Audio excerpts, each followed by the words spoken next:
don't talk to strangers.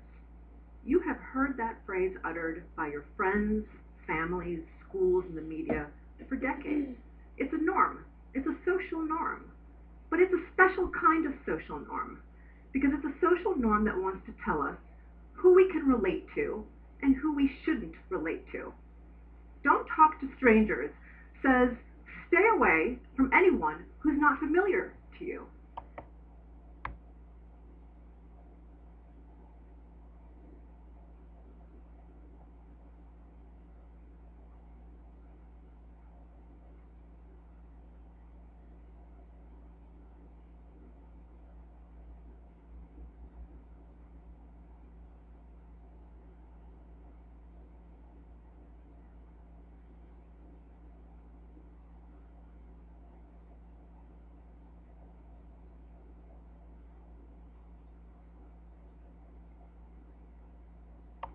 Stick with the people you know.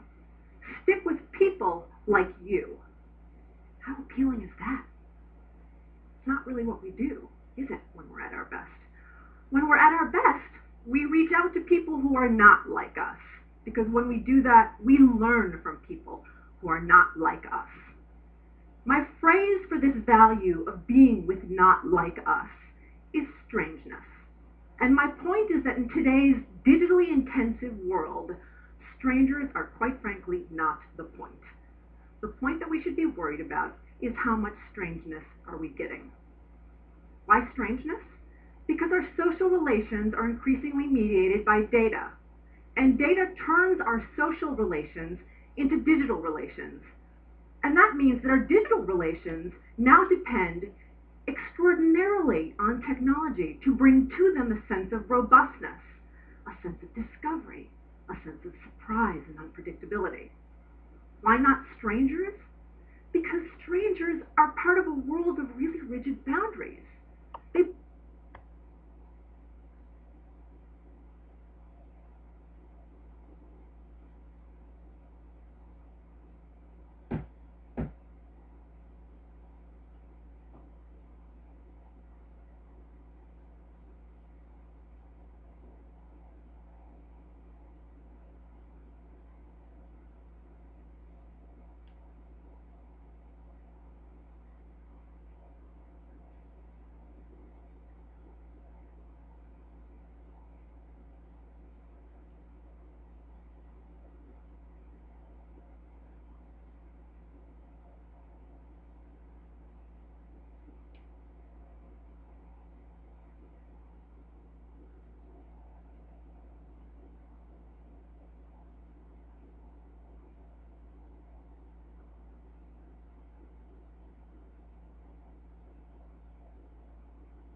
belong to a world of people I know versus people I don't know.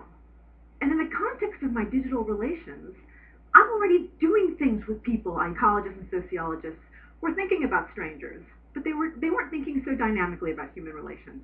And they were thinking about strangers in the context of influencing practices. Stanley Milgram from the 60s and 70s, creator of the small world experiments, which became later popularized as 6 degrees of separation, made the point that any two arbitrarily selected people were likely connected from between 5 to 7 intermediary steps. His point was that strangers are out there. We can reach them. There are paths that enable us to reach them. Mark Granovetter, Stanford's sociologist, in 1973 in his seminal essay, The Strength of Weak Ties, made the point that these weak ties that are a part of our networks, these strangers, are actually more effective at diffusing information to us than are our strong ties, the people closest to us. He makes an additional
of our strong ties when he says that these people who are so close to us, these strong ties in our lives, actually have a homogenizing effect on us. They produce sameness. The system continues to miss the boat. It continues to try to predict what I need based on some past characterization of who I am, of what I've already done. Security technology after security technology continues to design data protection in terms of threats and attacks, keeping me locked into really rigid kinds of relations. Categories like friends and family and contacts and colleagues don't tell me anything about my actual relations. A more effective way to think about my relations might be in terms of closeness and distance, where at any given point in time, with any single person, I am both close and distant from that individual, all as a function of what I need to do right now. People aren't close or distant. People are always a combination of the two, and that combination is constantly changing. What if technologies could intervene to disrupt the balance of certain kinds of relationships? What if technologies could intervene to help me find the person that I need right now? Strangeness is that calibration of closeness and distance that enables me to find the people that I need right now, that enables me to find the sources of intimacy, of discovery, and of inspiration that I need right now. Strangeness.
This is not about meeting strangers, right? It simply makes the point that we need to disrupt our zones of familiarity.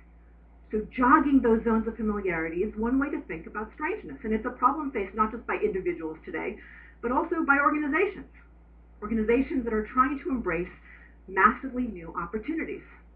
Whether you're a political party, insisting to your detriment on a very rigid notion of who belongs and who does not, whether you're the government, protecting social institutions like marriage and restricting access of those institutions to the few, whether you're a teenager in her bedroom who's trying to jostle her relations with her parents. Strangeness is the way to think about how we pave the way to new kinds of relations. We have to change the norms. We have to change the norms in order to enable new kinds of technologies as a basis for new kinds of businesses. What interesting questions